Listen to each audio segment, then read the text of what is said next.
Grüß euch, liebe Zuseher.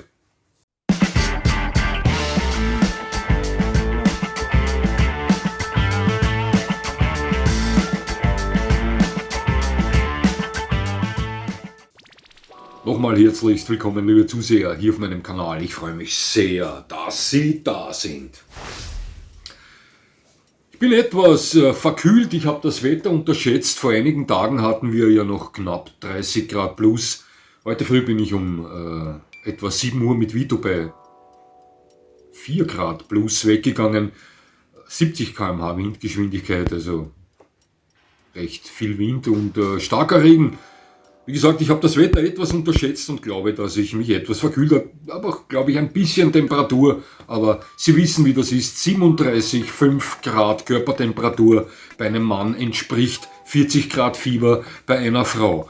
Aber noch bin ich stark genug, um mir einen Kaffee holen zu können. Also es ist noch nicht allerhöchste Not, möchte ich mal sagen. Ja, außerdem wurde ich heute beinahe von Ästen erschlagen. Aber selbst schuld, wer geht bei 70 km/h Windgeschwindigkeit in den Wald?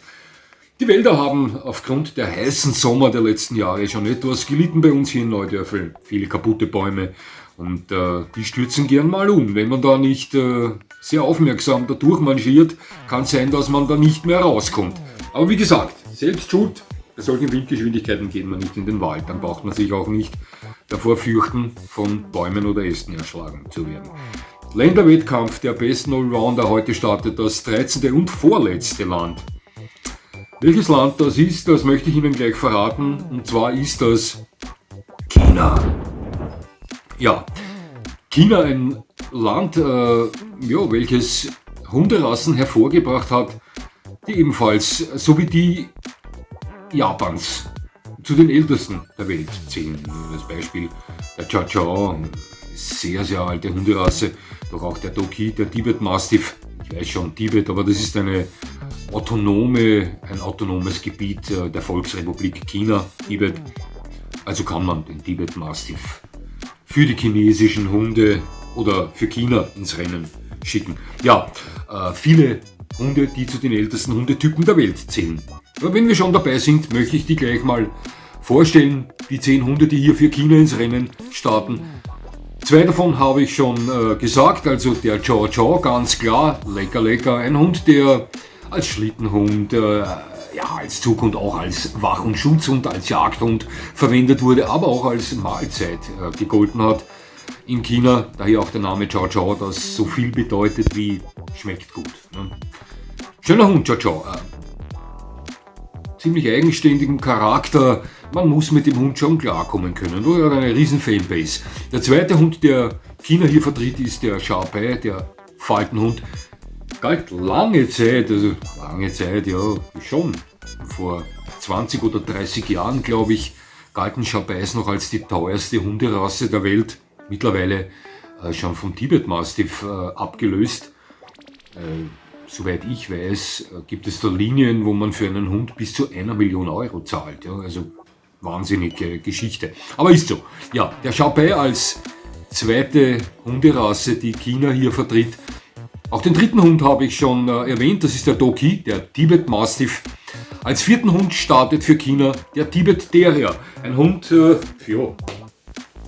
ist mir mal eine peinliche Geschichte geschehen.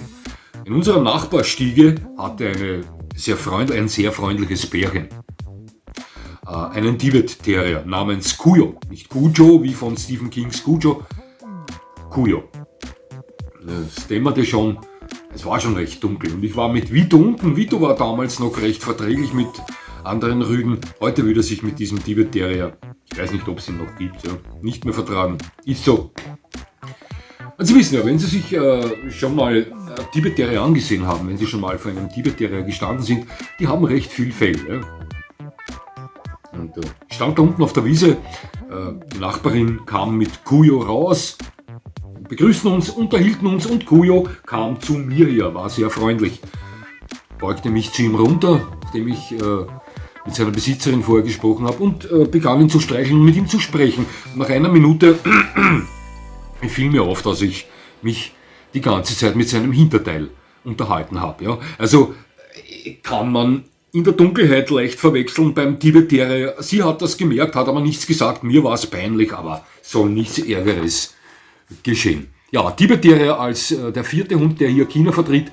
Und nun zum ersten der exotischen chinesischen Hunderassen. Einer von einigen hier, die ich persönlich noch nie in meinem Leben gesehen habe, aber sehr interessante Hunde darstellen. Und zwar ist das sind Zungenbrecher. Und höchstwahrscheinlich werde ich diese Begriffe nicht korrekt aussprechen, aber ich gebe mir Mühe. Der Guangdong Hound. Ein wunderschöner Hund. Ein Hund, der mir vom Typ sehr gut gefällt. Voll in den Beuteschema reinpasst. Ehemaliger Wach- und Jagdhund. Sehr alte Hunderasse, ist ein sehr alter Hundetyp.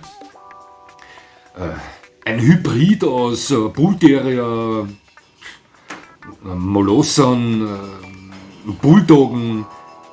In diese Kerbe schlägt der Hund hinein.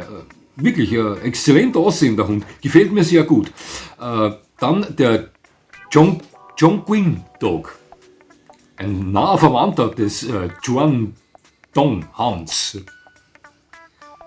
Die beiden unterscheiden sich in Größe und Gewicht, sehen sich aber sonst ziemlich ähnlich. Auch der Chongqing Dog fungiert ja als Wach- und Jagdhund, ebenfalls ein sehr schöner Hund. Und ich kann mir vorstellen, wenn Sie Bull Terrier-Fan sind, Bulldog-Fan sind oder auch von Molossern angetan sind, dass Ihnen diese beiden Hunderassen recht gut gefallen könnten. Also mir gefallen sie sehr gut.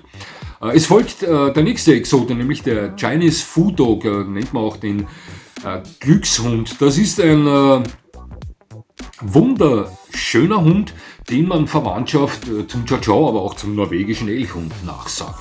Also wie das Ganze da funktioniert hat, weiß ich nicht. Aber soll sowohl mit dem Chow Chow wie auch mit dem norwegischen Elchhund verwandt sein. Sehr schöner Hund. Chinese Food Dog, ebenfalls Wachhund, als Arbeitshund im Einsatz gewesen. Toller Hund. Der Xiasi Dog, ein Hund, der irgendwie aus dem Rahmen fällt bei diesen chinesischen Hunden. Nun, ja, eigentlich schon, aber das tun der Tibet Terrier auch irgendwie. Im Vergleich zum Chow Chow, zum Xiaobai und zum Guangdong Hound und Chongqing Dog. Ja, Xiasi Dog, der eher aussieht wie so ein französischer Schäferhund, möchte ich meinen. Ein sehr schöner und ziemlich leistungsfähiger Wach- und Jagdhund. Der nächste ist der Kunming Dog, auch genannt chinesischer Wolfshund, ein Hybrid, ähnlich zu behandeln wie der Salus Wolfshund oder der tschechoslowakische Wolfhund. Der Kunming Dog ist ein beliebter Diensthund bei der chinesischen Polizei, wird auch bei der Rettungshundestaffel eingesetzt, ist ein Wolfshund, der starke Ähnlichkeit mit dem deutschen Schäferhund vorweist. Ja, dass auch der deutsche Schäferhund mehr Wolfsblut innehat als viele andere Hunderassen, wissen wir. Aber ja, der Kunming Dog, der natürlich mit dem deutschen Schäferhund zu tun hat, mit Wölfen zu tun hat, sieht dem deutschen Schäferhund recht stark ähnlich, möchte ich sagen. Interessanter Hund, interessante Hunderasse. Und der letzte ist der beeindruckende Lai Tzu Hong. Einfacher ausgedrückt der chinesische oder der Chinese Red Dog. Über den Hund habe ich schon ein Video gebracht, ein Power Dog, die chinesische Antwort auf Dobermann, Rottweiler etc. Wunderschön anzusehen. Die Färbung des Dobermanns, natürliches Stehohr, groß, substanzvoll, dennoch nicht zu bullig. Ein Hund, der vor Kraft strotzt, ein Wach- und Schutzhund par excellence. Beeindruckender Hund, der Chinese Red Dog. Ja, das sind diese 10 Hunde, die China hier vertreten heute bei diesem Wettkampf. Wir legen gleich los, selbstverständlich mit der Gesellschaftstauglichkeit als erste zu bewertende Eigenschaft.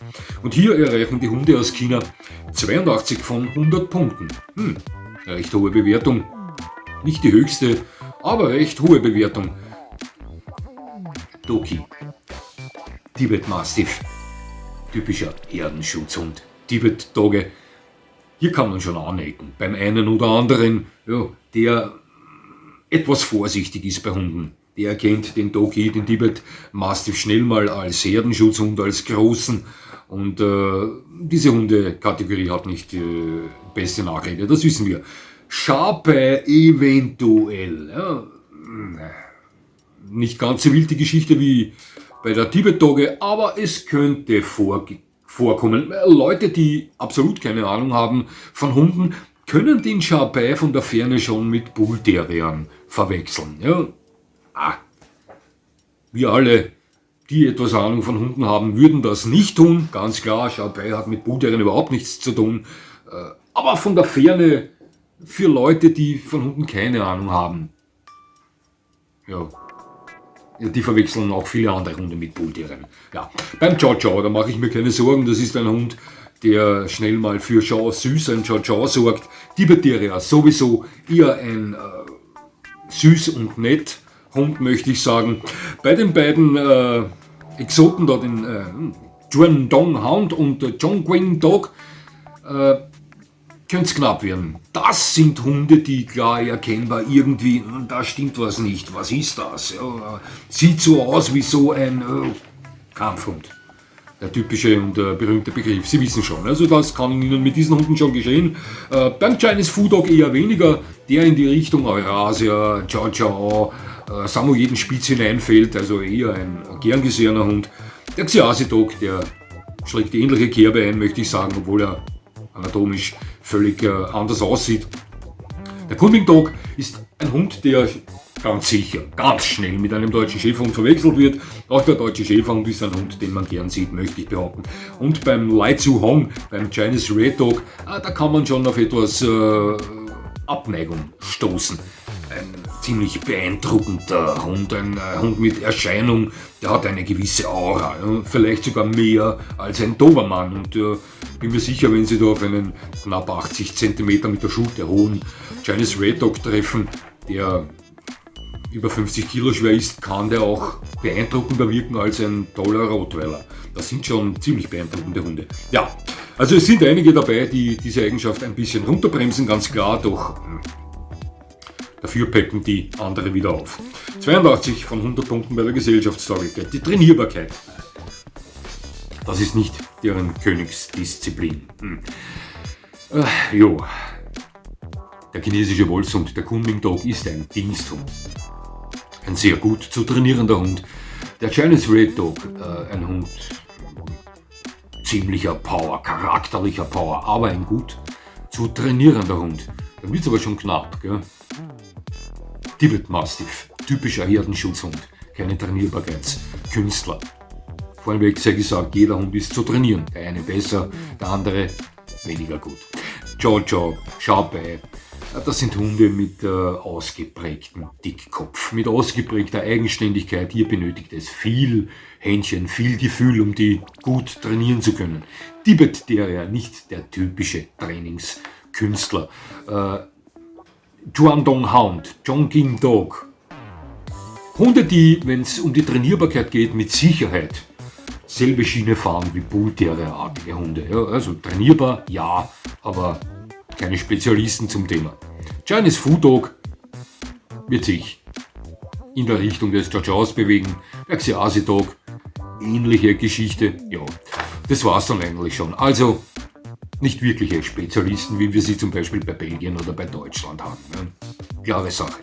61 von 100 Punkten bei der Trainierbarkeit für die Hunde aus China.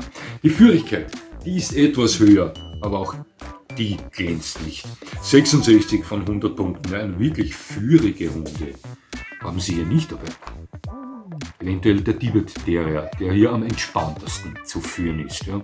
Aber Chow Chow, Sharpei, Tibet Mastiff, die beiden Chongqing Chongguang, Chinese Food Dog, Xiasi Dog, der Wolfhund und der Chinese Red Dog.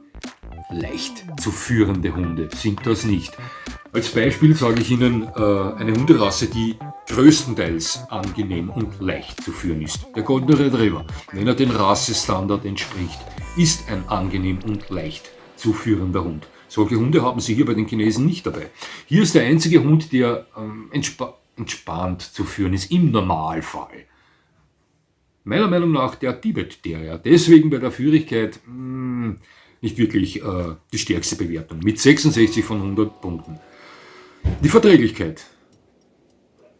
Es gibt Länder, die bei der Verträglichkeit weniger Punkte erreicht haben. Die USA ist da, glaube ich, der schwächste diesbezüglich, aber die haben da, wenn es um die Verträglichkeit einige Kapazunder dabei. 60 Punkte von 100 Zureichenden für die Hunde aus China. Ich würde sagen, dass hier mit Vorsicht zu genießen, wenn sie typische Rassevertreter sind. Mit Sicherheit der Tibet Mastiff ist ein typischer Herdenschutzhund, der dazu da ist, alles Fremde auf 4 Beinen wegzubrüllen. Das ist nun mal so und da lasse ich mit mir nicht diskutieren. Alle Leute, die behaupten, dass Herdenschutzhunde sehr gesellige Hunde sind, wenn es ums Thema Begegnung mit fremden Artgenossen geht. Das stimmt einfach nicht. Das ist nicht der Fall. Natürlich gibt es verträglichere Herdenschutzhunde, aber im Großteil ist ein erwachsener Herdenschutzhund, egal ob Rüde oder Hündin, ein fremden Artgenossen, hauptsächlich gleichgeschlechtlich fremden Artgenossen gegenüber ein sehr dominantes Tier. Wie macht auch die Tibet Dogge keine Ausnahme. Der Chinese Red Dog, ebenfalls ein Hund, der ziemlich dominant sein kann. Wenn man in Foren unterwegs ist, wo Leute diesen Hund besitzen. Ich persönlich habe noch nie einen gesehen. Ich kenne diesen Hund nur aus der Theorie. Aber ich habe alles, was es zu lesen gibt über diesen Hund, habe ich gelesen. Weil das ein Hund ist, der mich wahnsinnig begeistert und fasziniert. Ein Hund, der ziemliche Ecken und Kanten zeigen kann. Das gilt natürlich auch für den Kunming Dog, dem Wolfshybriden. Das ist zwar ein toller Diensthund, dennoch ist das ein Hund, der ganz typisch, wie es für solche Hunde nun mal ist, gern der Chef im Ring ist. Doch das gilt auch für den Chow Chow und den Chow Bai. Also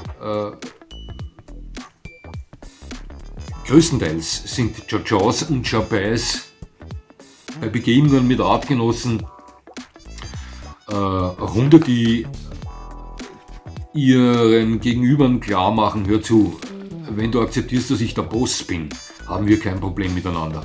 Das ist meine Erfahrung. Natürlich gibt es Ausnahmen. Vielleicht haben Sie ja den verträglichsten Chow Chow oder Chow Bai der Welt zu Hause. Das kann alles sein, aber ja, schauen Sie, was Hottes hat's. Wo sind wir? Der Tibetierer, eventuell ein geselligerer Hund. Zumindest war das der Kuyo, der bei uns gelebt hat. Die beiden Chongtongs, Hunde, die sich so ähneln, soweit ich gelesen habe, brauchen auch die hier eine strukturierte Erziehung, wenn es um Sozialverhalten geht. Also auch die neigen eher dazu, mal anzurempeln. Ja? Chinese Food Dog, das bewegt sich im ähnlichen Rahmen wie der Chow Chow und beim Xiazi Dog ist genau das gleiche. Ja? Also Verträglichkeit 60 von 100 Punkten für die Hunde aus China. Sind nicht die größten Raufbolde, aber auch nicht die verträglichsten Hunde da dabei. Die Leistungsfähigkeit, die ist recht hoch. Und hier reichen die Hunde aus China 80 von 100 Punkten. Verzeihen Sie, gestatten Sie mir einen Schluck vom Kaffee.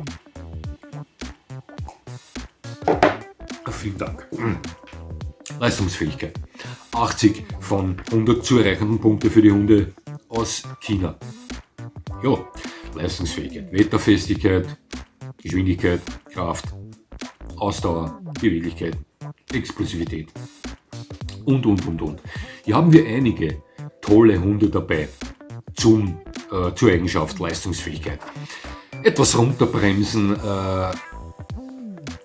etwas runterbremst diese Eigenschaft der Doki. Die Herdenschutzhunde sind bedingt leistungsfähig.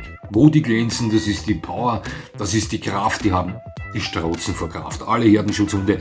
Doch schauen Sie, jedes Mal, wenn ich behaupte, dass es Herdenschutzhunden etwas an Beweglichkeit, an Geschwindigkeit hapert. Ich meine hier nicht jetzt die Endgeschwindigkeit. Ein Kangal erreicht knapp 60 km/h, ja, wenn der Vollgas gibt. Also das ist nicht langsam.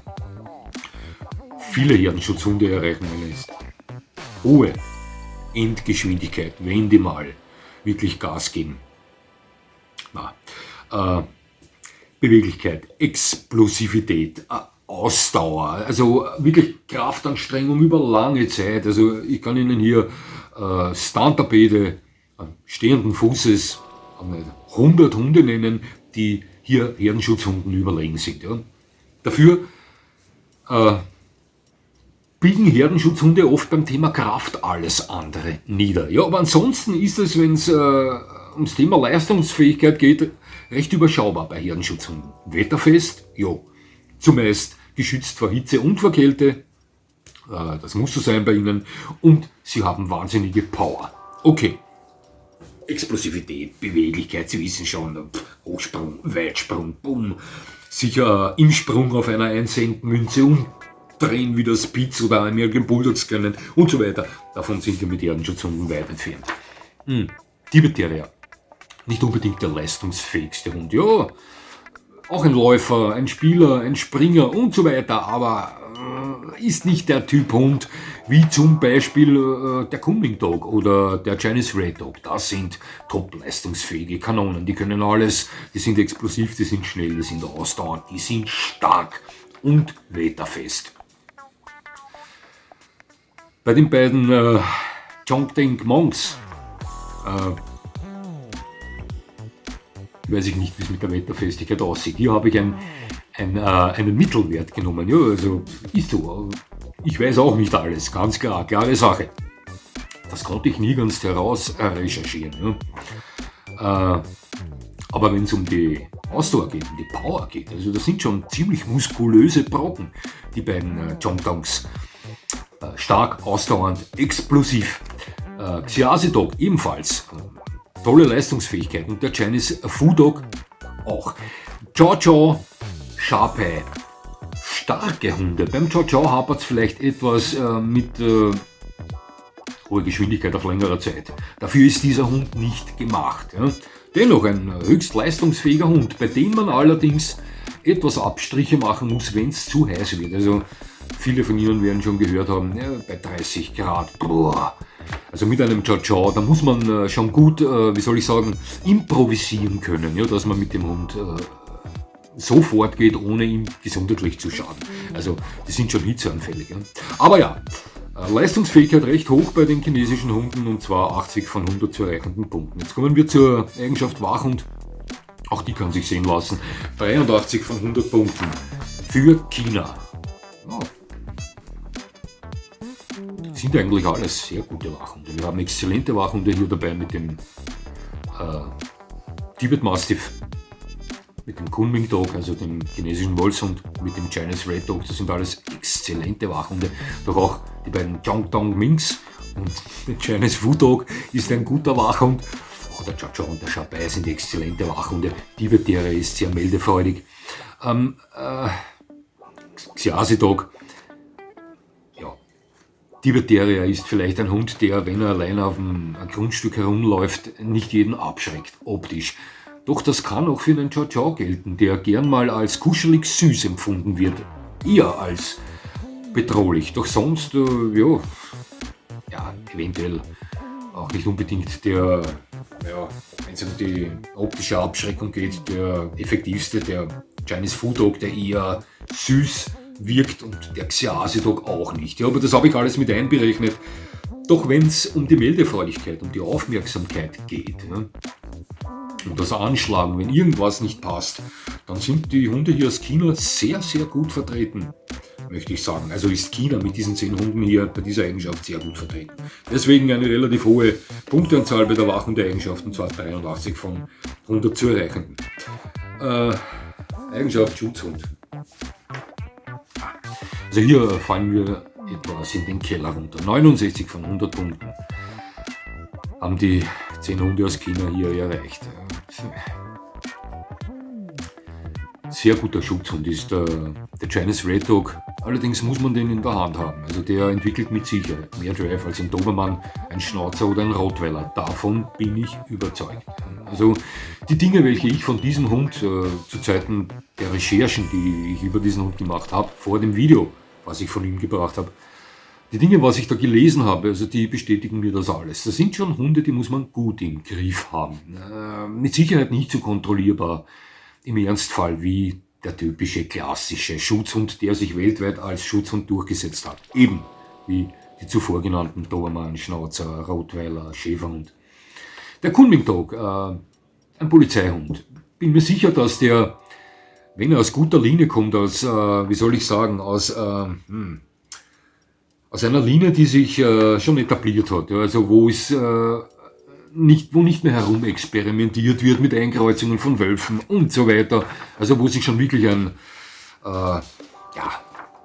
wo der Hund schon mehr durchschlägt als der Wolf. Wir wissen, wir kennen alle die Probleme bei Wolf-Hund-Hybriden, also hier ist es oftmals unmöglich mit diesen Hunden irgendwie zu arbeiten und schon gar nicht zum Thema Schutz, da diese Hunde sehr häufig eine natürliche Fluchtbereitschaft, etwas Scheu vorzeigen. Doch dieser Hund hat sich bei der Polizei in China als Diensthund durchgesetzt, also gehe ich davon aus, dass das Ganze ziemlich, wie soll ich sagen, schon, Sie wissen schon, eine Linie fährt. Ja, also ein exzellenter Schutzhund, meiner Meinung nach. Ein Shabbai, ein sehr guter Schutzhund. Der Chow Chow, ein sehr guter Schutzhund. Der Toki, der Tibet Mastiff, weniger guter Schutzhund wie alle Herdenschutzhunde. Weshalb das ist, das habe ich schon erklärt, warum ich das so sehe. Holen Sie einen Herdenschutzhund, der sich dazu entschlossen hat, Sie zu beschützen, weil aus diesem Vorhaben wieder raus ist keine einfache Sache. Beim Tibet Terrier ist es etwas knapp, da dieser Hund eventuell einen Schutztrieb entwickelt, aber die anatomischen Möglichkeiten nicht hat, das umsetzen zu können. Die beiden Chongqing Dongqings, die haben gute Power, die haben die Substanz dafür, doch sind sie, also ich bin davon überzeugt, dass sie, wenn es um die Kontrollierbarkeit geht, eine ähnliche Schiene fahren wie der Chow Chow und der Shabbai. Also nicht die kontrollierbarsten Hunde sind. Hunde sind, zu denen sie im Ernstfall nicht wirklich schnell und gleich durchkommen. Ja, mit denen sie einen Draht aufbauen, wo der Hund dann zugänglich ist für sie. Ja? Sie verstehen, was ich meine. Chinese Food Dog, ähnliche Geschichte wie beim Chow Chow und Xiaoxi Dog ebenfalls. Habe ich ihn vergessen? Nein, ich glaube nicht. Ja, also, sie haben nicht die besten Schutzhunde hier. Es sind gute Schutzhunde dabei, sehr gute Schutzhunde und ein exzellenter Schutzhund, wenn er aus guter Linie kommt, nämlich der Kunming Dog. Doch wir haben Länder, die bessere Schutzhunde hier in den Wettbewerb geworfen haben. Deswegen 69 von 100 Punkten für die Hunde aus China. Und jetzt kommen wir zur letzten Eigenschaft, das ist die des Aktivitätenradius. Und hier erreichen diese 10 Vertreter Chinas 85 von 100 Punkten. Ja, eigentlich können sie mit so gut wie allen Hunden hier so gut wie alles tun. Stark auf die Bremse steigt hier wieder der Herdenschutzhund, der Tibet Mastiff, bei welchem der Aktivitätenradius bedingt ist. Herdenschutzhunde sind selten, das habe ich schon oft gesagt, für Unternehmungen zu begeistern. Spieltrieb ganz wenig ausgeprägt bei erwachsenen Herdenschutzhunden. Der Spieltrieb ist Grundvoraussetzung für die Unternehmungslust einer Hunderasse, eines Hundes. Der fehlt beim Tibet Mastiff als erwachsenes Tier. Doch sonst, ja, der Chow Chow vielleicht nicht der unternehmungslustigste Hund, dennoch eine Hunderasse, die schon dabei ist mit ihnen. Wenn sie ihn kennen und wenn sie dementsprechend auf ihn einwirken, also wenn sie ein Überredungskünstler sind. Ähnliches gilt für den Shabbai. Hier ist es immer eine individuelle Geschichte. Es gibt mit Sicherheit auch beim Chow Chow Hunde, die sind sofort Gewehr bei Fuß, wenn es heißt, komm, heute zischen wir den ganzen Tag durch die Welt. Aber es gibt auch Chow Chows, die recht phlegmatisch sind. Ja, es kommt immer auf die Linie an. Aber ich habe da ein Mittelding genommen. Tibet Terrier, begeisterungsfähiger, unternehmungsfreudiger Hund. Hier sollten Sie vielleicht nicht zu lange Wanderungen machen. Dafür ist der Hund eher weniger da. Die beiden Chongdongs, ja, ich tue mir mit der Aussprache dieser beiden Hunde schwer. Die sind mit ihnen überall dabei, davon bin ich überzeugt. Ähnliches gilt für den Food Dog, den Xiaoxi Dog, der Kunming Dog, sowieso fast mehr Wolf als Hund, anatomisch zumindest. Und der Chinese Red Dog, der schlägt da in ähnliche Kerbe hinein. Also Hunde, die recht gut mit ihnen unterwegs sind, bis auf den Herdenschutzhund, dem Toki. Deswegen 85 von 100 Punkten für die Hunde aus China. Jetzt sind wir hier fertig und sehen wir uns mal an, was China hier bei diesem Wettbewerb an Punkte erreicht hat. Jo. Das sind 586 von 800 Punkten.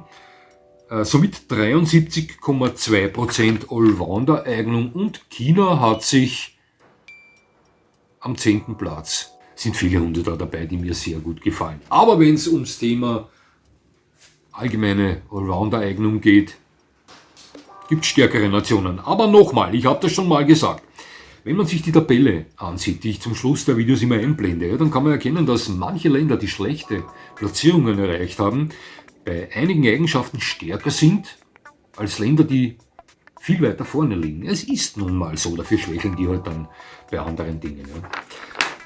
Gut, das war das 13. Land in diesem Länderwettkampf, womit noch eines fehlt, bevor es vorbei ist. Also mit dem nächsten Land haben wir das Finale erreicht.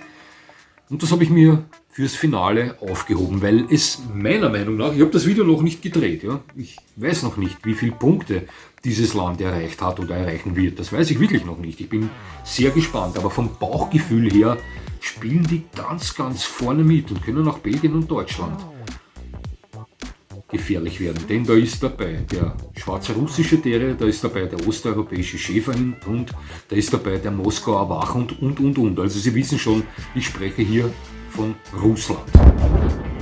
Ja, Russland ist das 14. Land und das letzte Land, das hier bei diesem Länderwettkampf antritt und wirft 10 mächtige Gegner hier ins Rennen. Ich bin schon neugierig. Wie gesagt, ich habe das Video noch nicht gedreht, ich habe das noch nicht bewertet, ich weiß noch nicht, wie das ausgeht, aber ich bin schon ziemlich neugierig drauf. Ja, liebe Zuseher, es hat mich sehr gefreut, dass Sie mir zugesehen haben. Ich würde mich natürlich freuen, wenn Sie mir weiterhin zusehen und jetzt wünsche ich Ihnen noch einen schönen Tag. Und das war's schon.